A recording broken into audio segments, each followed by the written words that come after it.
నమస్తే, నేను మీ నగేష్. రాష్ట్రంలో అధికార మార్పిడి జరిగి కూటమి అధికారంలోకి వచ్చినప్పటి నుంచి వైఎస్ఆర్ కాంగ్రెస్ పార్టీలో స్లోగా వలసలు అనేది ప్రారంభమయ్యాయి. ఇప్పుడు గత 3 రోజులుగా అవి కాస్త వేగం పుంజుకున్నట్లు కనిపిస్తోంది. నిన్నలే మొన్న రాజ్యసభ సభ్యులు మోపిదేవి వెంకటరమణ, బీదమస్తానరావు పార్టీని వీడారు. అలాగే ఎమ్మెల్సీలు పోతుల సునీత, కర్రి పద్మశ్రీ, బల్లి కళ్యాణ్ చక్రవర్తి కూడా పార్టీని వీడుతున్నట్లు ప్రకటించేసి రాజీనామాలు కూడా సమర్పించారు.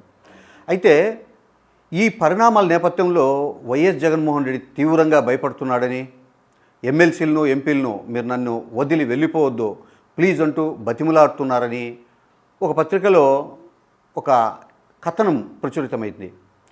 జగన్మోహన్ రెడ్డిని దగ్గరగా చూసిన వారు కానీ, ఆయన రాజకీయ పార్టీ ప్రారంభించినప్పటి నుంచి ఆయన వ్యవహార తీరును గమనిస్తున్నవారు కానీ జగన్మోహన్ రెడ్డి ఇలా ఒకరిని బతిమలాడారు అంటే నిజంగా ఎటువంటి పరిస్థితుల్లో నమ్మే అవకాశం ఉండదు.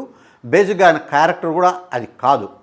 అలా బతిమలాడే అవకాశం, అలా బతిమలాడే వ్యవహారం అతనిది కాదు. కాబట్టే ప్రతిపక్షంలో ఉన్నప్పుడు 23 మంది ఎమ్మెల్యేలు అధికార పార్టీలోకి పోయా కూడా ఆయన పెద్దగా డోంట్ కేర్, పట్టించుకోలేదు, చాలా సింపుల్గా తీసుకున్నాడు.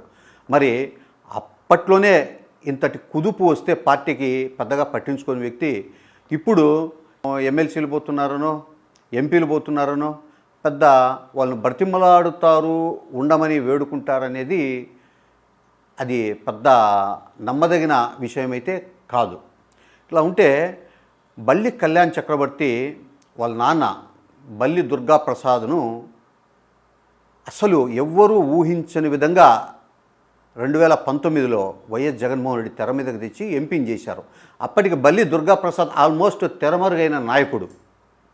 సో వేమిరెడ్డి ప్రభాకర్ రెడ్డి గారి ప్రతిపాదనతో బల్లి దుర్గాప్రసాద్ గారిని అభ్యర్థిగా ప్రకటించడం, ఆయన గెలవడము, గెలిచిన తర్వాత కొంతకాలానికి ఆయన చనిపోవడం జరిగింది. ఆ తర్వాత ఆయన కుమారుడు బల్లి కళ్యాణ్ చక్రవర్తి తానే ఎంపీ కావాలనుకుని టికెట్ అడిగాడు. వర్గ ఈక్వేషన్స్, రకరకాల సమీకరణలతో అతనికైతే అప్పుడు ఎంపీ టికెట్ ఇవ్వలేకపోయా కూడా ఎమ్మెల్సీ ఇచ్చారు. అతనికి తగిన గౌరవమే లభించింది. ఆయన భార్య శ్వేతను టీటీడీలో ఆరోగ్య విభాగానికి సంబంధించి అడ్వైజర్ను కూడా చేశారు.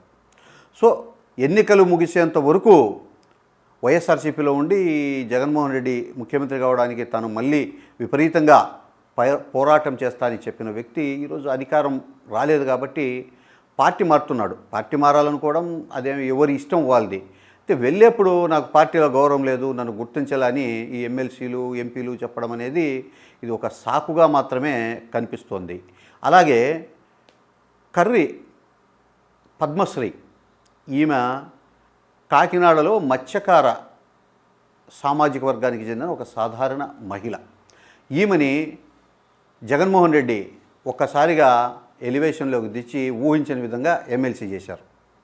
సో ఎన్నికల వరకు కూడా ఆమె కూడా పార్టీకి విధేయతగానే ఉన్నారు.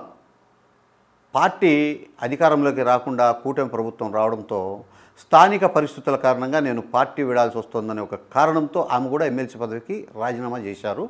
బీజేపీలో చేరడానికి ప్రయత్నాలు చేస్తున్నారనేది వినిపిస్తోంది. అక్కడ తనను ఎవరైతే ఎమ్మెల్సీగా ప్రపోజ్ చేశారో ఆ వ్యక్తి తనను గౌరవించడం లేదు. మాజీ ఎమ్మెల్యే ద్వారంపూడి చంద్రశేఖర్ రెడ్డి ఎమ్మెల్సీగా తనకున్న లెటర్ హెడ్లను కూడా తీసుకొని తిరుమల దర్శనానికి సంబంధించి తన ఆఫీసులో పెట్టుకొని తనే ఇస్తున్నారనేది ఇప్పుడు చెప్తోంది ఆమె. అప్పుడే చెప్పి నాకు అవమానం జరిగింది, పార్టీలో నాకు గౌరవం లేదని నెల్లూరు రూరల్లో కోటంరెడ్డి శ్రీధర్ రెడ్డి పార్టీని విడారు కదా, నాకు అవమానం జరిగింది, నన్ను గౌరవించలేదు, ఆ రకంగా అప్పుడే వీళ్ళంతా పార్టీని వీడి ఉంటే గిన జనంలో వాళ్ళకు గౌరవం ఉండేది. అలాగే పోతుల సునీత కూడా తెలుగుదేశం పార్టీ నుంచి వైసీపీలోకి వచ్చి నారా బ్రహ్మణిని, ఆ తర్వాత భువనేశ్వర్ని, నారా లోకేష్ను చాలా తీవ్రంగా విమర్శలు చేస్తూ వాళ్ళ మీద పెద్ద ఎత్తున వ్యతిరేకంగా వీడియోలు పోస్ట్ చేసింది. అప్పుడు తెలుగుదేశం పార్టీ తనకు చాలా అన్యాయం చేసింది, వైసీపీలోనే నాకు గౌరవం దక్కిందని ఆమె చెప్పారు. ఇప్పుడు ఆమె కూడా ఎమ్మెల్సీ పదవికి రాజీనామా చేసి తెలుగుదేశంలోకి పోవాలన్నా బీజేపీకి పోవాలన్నా అని ఒక ప్రయత్నం అయితే చేస్తుంది. తెలుగుదేశంలోకి వెళ్ళే ఒక ప్రయత్నాలను ఆ పార్టీ క్యాడరు ఏమాత్రం కూడా అంగీకరించడం లేదు.